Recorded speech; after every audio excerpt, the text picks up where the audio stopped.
الحمدللہ وکفیٰ وسلام علی عبادہ الذین اصطفیٰ اما بعد فاعوذ باللہ من الشیطان الرجیم بسم اللہ الرحمن الرحیم وما ارسلناک الا رحمۃ للعالمین آمنت باللہ صدق اللہ العظیم مولاي صلی وسلم دائما ابدا علی حبیبک خیر الخلق کلہم هو الحبيب الذي ترجى شفاعته بكل حول من الأحوال مقتحم محمد سيد الكونين والثقلين والفريقين من غرب ومن عجم مولاي صل وسلم دائما أبدا على حبيبك خير الخلق كلهم.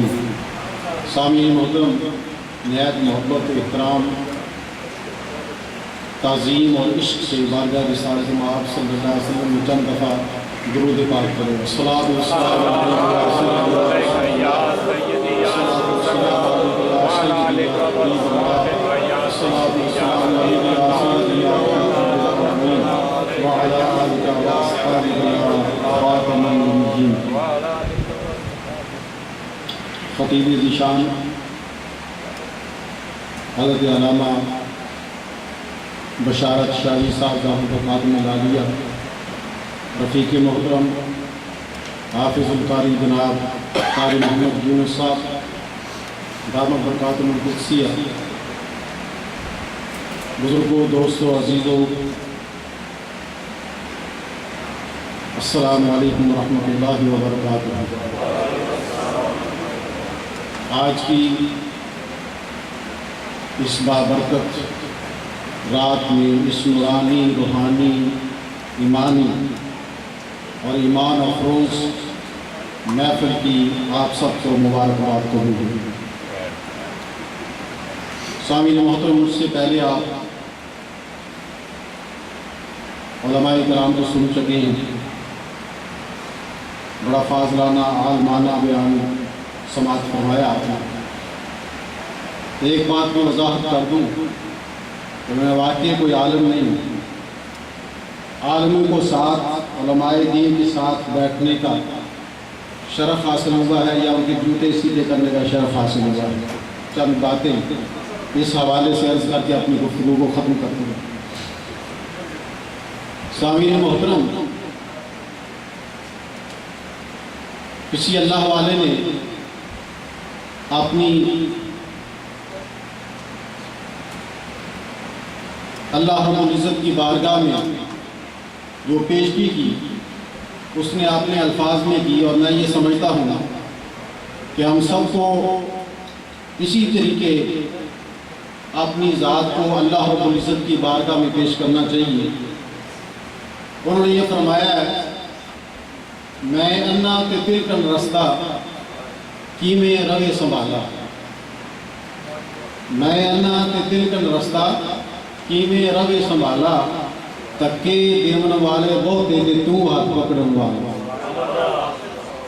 یہ دعا کریں کہ آج کی رات کی عظمت کے صدقے وہ ہمارا ہاتھ پکڑ لے، اور جب وہ ہاتھ پکڑ لے گا تو پھر سارے ہی ہمارے کام بن جائیں گے. آج کی رات کی مثال یہ ہے کہ آپ جب کسی دوست کے گھر، کسی عزیز کے گھر، کسی چاہنے والے کے گھر کبھی ضرورت کے تحت جائیں، آپ کی ضرورت بن گئی، آپ کی مجبوری بن گئی کسی کا دروازہ کھٹکھٹانے کی، لیکن آپ کو یقین نہیں ہے کہ میں جس کے دروازے پر جا رہا ہوں، جس کے گھر جا رہا ہوں، جو میں اپنی التجا پیش کروں گا، میں اپنی درخواست پیش کروں گا، میں اپنی رکاست پیش کروں گا، وہ پوری کرے گا یا نہیں کرے گا، یہ اس کی مرضی. لیکن اگر وہی بندہ اپنے گھر کے بعد دروازے پہ کھڑا ہو اور خود خیرات تقسیم کر رہا ہو، بانٹ رہا ہو، تو پھر آپ کو وہم نہیں ہونا چاہیے کہ مجھے خیرات ملے گی یا نہیں ملے گی. پھر آپ کو لائن میں لگنا ہے. تو حضرات، یہی مثال آج کی رات کی ہے. آج تو کائنات کا رب جو ہے وہ تقسیم کر رہا ہے. وہ تو خود فرماتا ہے کہ ہے کوئی مانگنے والا وہ میں عطا کروں. آج تو اس کی لائن میں لگ جائیں، جو کچھ مانگے گے وہ آپ کو عطا کرے گا. لیکن مانگنے والوں کی لائن میں ہمیں لگنا ہوگا اس کی بارگاہ میں، ہاتھ اٹھانے ہوں گے اس کی بارگاہ میں، اپنی التجا پیش کرنی ہوگی۔ سامعین محترم، یہ جو شب برات ہے، یہ جو لیلۃ القدر ہے، یہ جو رمضان کا مہینہ ہے، یہ جو ایک رات کی عبادت ہمیں 1000 مہینوں کی عبادت کے برابر اس کا ثواب ملتا ہے۔ ابھی قاری صاحب نے آپ کو واقعہ سنایا کہ بزرگ نے 400 سال عبادت کی، لیکن آقا صلی اللہ علیہ وسلم نے ارشاد فرمایا میری امت کا امتی اگر شب برات کی رات کو 2 نفل ادا کرے گا تو اس کو 400 سال کی عبادت سے زیادہ ثواب عطا کیا جائے گا۔ یہ سب کچھ ہمیں کہاں سے ملا؟ یہ سب کچھ ہمیں کہاں سے ملا؟ حضور نبی کریم صلی اللہ علیہ وسلم کے صدقے میں ملا، سرکار دو عالم صلی اللہ علیہ وسلم کے وسیلے سے ملا، چونکہ اللہ کریم نے ان کو یہ شان عطا فرمائی ہے وَمَا أَرْسَلْنَاكَ إِلَّا رَحْمَةً لِلْعَالَمِينَ، اور ہم نے نہیں بھیجا آپ کو مگر تمام جہانوں کے لیے رحمت بنا کر۔ جب وہ ہر شے کے لیے رحمت ہیں تو بندے کے لیے باولا درجہ بہتر رحمت ہیں، اور بندوں میں سے آپ نے امتیوں کے لیے مزید زیادہ رحمت ہے۔ تو یہ ہمیں ماننا پڑے گا کہ یہ ان کی رحمت کا صدقہ ہے جو آج ہم اس رات میں جاگ رہے ہیں، اور جاگ کر اللہ رب العزت کی یاد میں ہم بیٹھے ہوئے ہیں۔ شیخ محقق حضرت علامہ عبدالحق محدث دہلوی آپ نے ایک حدیث پاک نقل فرمائی ہے۔ آپ نے ارشاد فرمایا، جو ابھی آپ علامہ صاحب سے بھی وہ حدیث پاک سنی، شعبان الشہری و رمضان الشہر، کہ شعبان میرا مہینہ ہے اور رمضان، بولیے رمضان اللہ کا مہینہ اور شعبان میرا مہینہ ہے۔ اس مہینے کو سرکار دو عالم صلی اللہ علیہ وسلم نے اپنی ذات کی طرف منسوب کیا، اس کو اپنی نسبت عطا فرمائی، اور جس شے کو میری سرکار دو عالم صلی اللہ علیہ وسلم سے نسبت ہو جائے اس شے کی عظمت کا کیا کہنا ہے؟ اس شے کی عظمت کا کیا کہنا ہے جس کو سرکار دو عالم صلی اللہ علیہ وسلم سے نسبت ہو جائے۔ عارف رومی رحمۃ اللہ علیہ فرماتے ہیں کہ کسی عاشق سے کسی نے پوچھا کہ بھائی تجھے کون سا شہر اچھا لگتا ہے، تجھے کون سا شہر اچھا لگتا ہے؟ اس نے کہا کہ مجھے تو وہ شہر اچھا لگتا ہے جہاں میرا محبوب رہتا ہے، جہاں میرا محبوب رہتا ہے۔ یہ اس کے جذبات تھے، یہ اس کے احساسات تھے، لیکن یہی بات میں آپ کو قرآن سے ثابت کر دیتا ہوں کہ اللہ کریم نے قرآن مجید و فرقان حمید میں ارشاد فرمایا لا اقسم بہذا البلد، مجھے قسم ہے شہر مکہ کی، الہ العالمین مولا کریم رب العالمین شہر مکہ کی قسم کیوں کھا رہا ہے؟ وہاں تیرا کعبۃ اللہ ہے؟ فرمایا نہیں۔ وہاں آب زمزم ہے؟ فرمایا نہیں۔ وہاں صفا و مروہ ہے؟ نہیں۔ فرمایا عرض کیا مولا کریم وہاں حجر اسود ہے، اس لیے تو قسم کھا رہا ہے؟ فرمایا نہیں۔ تو مولا کریم تو کیوں قسم کھا رہا ہے؟ اللہ کریم فرماتا وَأَنْتَ حِلٌّ بِهَذَا الْبَلَدِ، اس لیے کہ میرا محبوب وہاں چل پھر رہا ہے۔ اس زمین نے، ان گلیاں نے میرے محبوب کے قدموں کے بوسے لیے ہیں، اس لیے میں اس شہر کی قسم کھا رہا ہوں۔ وَأَنْتَ حِلٌّ بِهَذَا الْبَلَدِ، جہاں تم حلول کیے ہوئے۔ حضرت علامہ صاحب تشریف فرمائے، محبت اور عشق سے اس آیت کا ترجمہ کرنے لگا، وہ آپ کی توجہ چاہتا ہے۔ وَأَنْتَ حِلٌّ، حضرت وَأَنْتَ حِلٌّ بِهَذَا الْبَلَدِ، جہاں تم حلول کیے ہوئے۔ تو معنی یہ بنے گا کہ اگر محبوب مکے کی گلیوں میں چل رہا ہے تو مکے کی گلیوں کی قسم، جہاں تم حلول کیے ہو۔ اگر محبوب مکے کی گلیوں میں چل رہا ہے تو مکے کی قسم، اگر آقا دو جہاں صلی اللہ علیہ وسلم مدینے میں چلے گئے تو مدینے کی گلیوں کی قسم، اگر میرا محبوب حلیمہ کے صحن میں چلا گیا تو وہ حلیمہ کے صحن کی قسم، اور اگر آقا دو جہاں صلی اللہ علیہ وسلم صدیق اکبر کے کندھے پر چلے جائے تو اس کندھے کی بھی قسم، اور اگر کرم ہو جائے کسی مومن کے دل میں آ جائے تو اس دل کی بھی قسم۔ وَأَنْتَ حِلٌّ بِهَذَا الْبَلَدِ، اعلیٰ حضرت عظیم البرکت مجدد دین و ملت الشاہ احمد رضا خان بریلوی رحمۃ اللہ تعالیٰ علیہ ارشاد فرماتے ہیں وہ خدا نے مرتبہ ہے تجھ کو دیا، وہ خدا نے مرتبہ ہے تجھ کو دیا، نہ کسی کو ملے نہ کسی کو ملا کہ کلام مجید نے کھائی شہا تیرے شہر کلام و بقا بھی قسم، کہ کلام مجید نے کھائی شہا تیرے شہر کلام و بقا کی قسم۔ کسی پنجابی کی شاعر نے بھی کہا رب آخدہ سونے محبوبہ میں تیرے 100 ناز اٹھانا، رب آخر سونیا محبوبہ میں تیرے 100 ناز اٹھانا ہاں لوگ میریاں قسماں کھاندے رہے میں تیریاں قسماں کھانا وَأَنْتَ حِلٌّ بِهَذَا الْبَلَدِ جہاں تم حلول کی ہوئی یہ محبت ہے۔ اور اگر اس محبت کو سمجھا جائے تو ہر وہ شے جس کو محبوب سے نسبت ہو جائے وہ پیاری ہو جاتی ہے، اور ہر وہ شے جو محبوب کے قریب آ جائے اس کی کیفیت ہی عجیب ہو جاتی ہے۔ یہ رحمت للعالمین سید الانبیاء امام الانبیاء صلی اللہ علیہ وسلم کا مقام برا البرا ہے۔ ان کا مقام تو سمجھنے والوں کے لیے ہے، لیکن میں آقا دو جہاں صلی اللہ علیہ وسلم کے ایک غلام کی مثال دیتا ہوں۔ حضرت شاہ سلیمان توسوی رحمۃ اللہ تعالیٰ علیہ بھی ان کا ذکر بھی ہو رہا تھا۔ ان کے ہاں ایک ہندو درگاہ شریف کے باہر بیٹھا کرتا، ایک ہندو باہر درگاہ شریف کے بیٹھا کرتا، اندر نہیں۔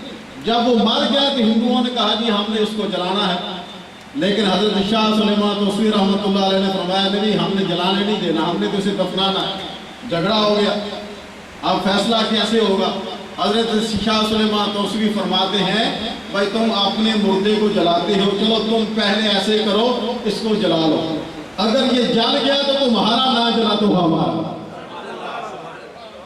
جل گیا تو تمہارا نہ جلا تو ہمارا۔ ہندوؤں نے آگ لگائی، وہ جو طریقہ ہے اس کو جلانے کا اس کو اس میں ڈالا، لیکن تاریخ گواہ ہے کہ اس کا ایک بال بھی اس آگ نے نہیں جلایا۔ اس کے بعد شاہ سلیمان توسوی رحمۃ اللہ علیہ نے اس کو غسل دلایا اور بھی اس کی تحریز و تکفین کی۔ یہ تو اللہ والوں کی درگاہ میں باہر بیٹھنے کا صلہ ہے، یہ تو اللہ والوں کی بارگاہ میں درگاہ میں باہر بیٹھنے کا صلہ ہے، اور جو اندر جا کے کسی اللہ والے کی نظر میں آ جائے گا اور اس کی نگاہ میں مقبول ہو جائے گا، اس کا کیا مقام ہوگا؟ اس کا اپنا مقام ہے۔ لیکن میں اپنی گفتگو کو تھوڑا سا آگے لے جا کے ختم کروں گا، مجھے ٹائم کا اندازہ ہے، ٹائم کی نزاکت کا بھی اندازہ ہے، لوگوں نے نوافل بھی پڑھنے ہیں، دعا بھی ہونی ہے، اور آپ کے ذوق کو اللہ تعالیٰ سلامت رکھے کہ ساری رات کے آپ بیٹھے ہوئے ہیں۔ اللہ کریم جب آپ اس مسجد جائیں تو آپ کی خالی جھولیاں بھرپور فرمائے، جو آپ مانگے وہ بھی عطا فرمائے، جو آپ نہیں مانگ سکتے وہ اپنے فضل اور کرم سے آپ کو عطا فرمائے۔ تو یہاں سے جو بھی جائے گا جھولیاں بھر کے جائے گا۔ حضور نبی کریم صلی اللہ علیہ وسلم کی بارگاہ سے جو مانگو وہ عطا ملتی ہے، لیکن سرکار دو عالم صلی اللہ علیہ وسلم نے ہمیشہ اس امت کی غم خواری کی، ہمیشہ اس امت کے لیے سجدے کیے، ہمیشہ اس امت کے لیے آنسو بہائے۔ سرکار دو عالم صلی اللہ علیہ وسلم غاروں میں بھی جا کر رو رہے ہیں اور اس امت کی بخشش کے لیے دعا مانگ رہے ہیں۔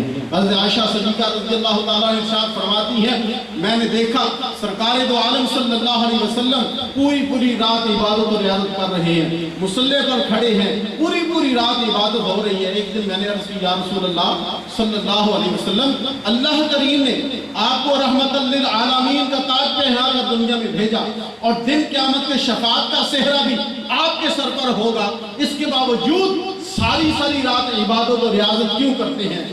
آپ نے فرمایا عائشہ ابھی تو نے کیا کہا کہ اللہ کریم نے مجھے رحمت للعالمین کا تاج پہنا کر بھیجا اور دن قیامت کے شفاعت کا صحرا بھی میرے سر پر ہی ہوگا، تو کیا میرے اوپر فرض نہیں میں اس کا شکر ادا کروں؟ کیا میرے اوپر فرض نہیں میں اس کا شکر گزار بندہ بنوں، اس کا شکر ادا کروں؟ اگر رحمت للعالمین جن کے لیے یہ کائنات بنی ہے، اللہ فرماتا ہے لاؤلاک لما خلقت ازہرت ربوبیہ، محبوب اگر تجھے پیدا نہ کرنا ہوتا میں اپنا رب ہونا ہی ظاہر نہ کرتا۔ اللہ کریم نے یہ کائنات اس محبوب کے لیے سجائی ہے، ان کا یہ علم ہے کہ ساری رات مصلی پر کھڑے ہوتے ہیں اور اس امت کے لیے غم خواری کے لیے بخشش کے لیے دعا مانگ رہے ہیں۔ یہ تو بڑا مقام ہے، یہ تو ان کا مقام ہے، لیکن دیکھیے ان کے خاندان میں سے ان کی بیٹی سیدہ عابدہ طیبہ طاہرہ حضرت فاطمہ زہرا سلام اللہ علیہا، آپ کے نکاح کا ٹائم آیا، یہی بات ہے میری آپ یہی ختم کر رہا ہوں۔ آپ کے نکاح کا ٹائم آیا، رحمت للعالمین صلی اللہ علیہ وسلم کو تشریف لے گئے۔ آپ نے فرمایا بیٹی فاطمہ یہ حق مہر ہے اور علی کے ساتھ تجھے کیا نکاح قبول ہے؟ علی کے ساتھ کیا نکاح عرض کیا بابا جان علی تو قبول ہے لیکن حق میں قبول نہیں. توجہ ہے توجہ فرمائیے. علی تو قبول ہے لیکن حق میں قبول نہیں. فرمایا بیٹی تجھے پتہ ہے علی کی حالت, انہوں نے زرہ بیچی ہے اور یہ انتظام کیا ہے. عرض کی بابا جان نہیں, میرا مقصد یہ نہیں ہے, میرا اشارہ اس طرف نہیں ہے. دنیا والوں کی بیٹیوں کا حق مہر چاندی اور سونا ہو اور رحمت للعالمین کی بیٹی کا بھی حق مہر سونا اور چاندی ہو ان عورتوں میں اور رحمت للعالمین کی بیٹی میں فرق کیا ہوگا؟ فرمایا بیٹی پھر کیا چاہتی ہو؟ عرض کی اے بابا جان آج اس موقع پر میں اپنا حق مہر چاہتی ہوں, آپ کی امت کی بخشش اور مغفرت. سیدہ فاطمہ اپنا حق مہر چاہتی ہے, آپ کی امت کی بخشش اور مغفرت. اتنی دیر میں جبریل امین آتے ہیں, سرکار دو عالم صلی اللہ علیہ وسلم کی بارگاہ میں عرض کرتے ہیں یا رسول اللہ صلی اللہ علیہ وسلم, اللہ کریم نے حکم دے دیا ہے, آرڈر دے دیا ہے فاطمہ زہرا کے. یہ جو الفاظ ہیں یہ اللہ کریم کو پسند آتے ہیں. فاطمہ زہرا کی یہ الفاظ اللہ کریم کی بارگاہ میں قبول ہو گئے ہیں. فاطمہ زہرا کے حق مہر نے میں نے آپ کی امت کو بخش دی. اب سیدہ فاطمہ زہرا عرض کرتی ہیں بابا جان مجھے زبانی کلامی نہیں بلکہ لکھ کر دیجیے. زبانی کلامی نہیں بلکہ لکھ کر دیجیے. جبریل امین عرض کرتے ہیں یا رسول اللہ صلی اللہ علیہ وسلم فاطمہ کو لکھ دیجیے کہ فاطمہ کے حق مہر میں اللہ کریم نے آپ کی امت کو بخش دیا. اور پھر فاطمہ زہرا نے حضرت علی مرتضیٰ کرم اللہ وجہ کریمی بارگاہ میں عرض کیا کہ جب مجھے دفنایا جائے تو یہ پرچی میرے کفن میں رکھ دی جائے. جب مجھے دفنایا جائے تو یہ پرچی میرے کفن میں رکھ دی جائے. اور علماء بیٹھے ہیں جب دن قیامت کا ہوگا اور فاطمہ زہرا کی سواری آئے گی, فاطمہ زہرا آئیں گی تو فرشتہ ندا کرے گا اے محشر میں کھڑے ہونے والوں اپنی نگاہیں نیچی کر لو, سید الانبیاء رحمت للعالمین صلی اللہ علیہ وسلم کی بیٹی فاطمہ زہرا آ رہی ہے. اور وہاں ہماری بخشش اور مغفرت کے لیے وہاں بھی وہ رکا وہ ٹکڑا پیش کیا جائے گا اور سرکار دو عالم صلی اللہ علیہ وسلم بھی ہماری شفاعت فرمائیں گے. یہ تو ان کی شفاعت کے ذریعے ہی یہ سارے کام بننے ہیں. پیش حق مجدہ شفاعت کا سناتے جائیں گے, پیش حق مجدہ شفاعت کا سناتے جائیں گے. خود روتے جائیں گے ہمیں ہنساتے جائیں گے. اور وسعتیں دی ہیں خدا نے دامن محبوب کو, وسعتیں دی ہیں خدا نے دامن محبوب کو. جرم کھلتے جائیں گے اور وہ چھپاتے جائیں گے. اللہ کریم میری اور آپ کی حاضری کو قبول اور منظور فرمائے. اللہ کریم آپ کو دارین کی نعمتوں سے سرفرازی عطا فرمائے. اور یہاں سے جب آپ جائیں اپنے گھر میں تو بے شمار نعمتیں, بے شمار اس کی برکتیں, بے شمار نعمتیں اور برکتیں آپ نے دامن میں لے کر جائیں. وآخر دعوانا الحمدللہ رب العالمین.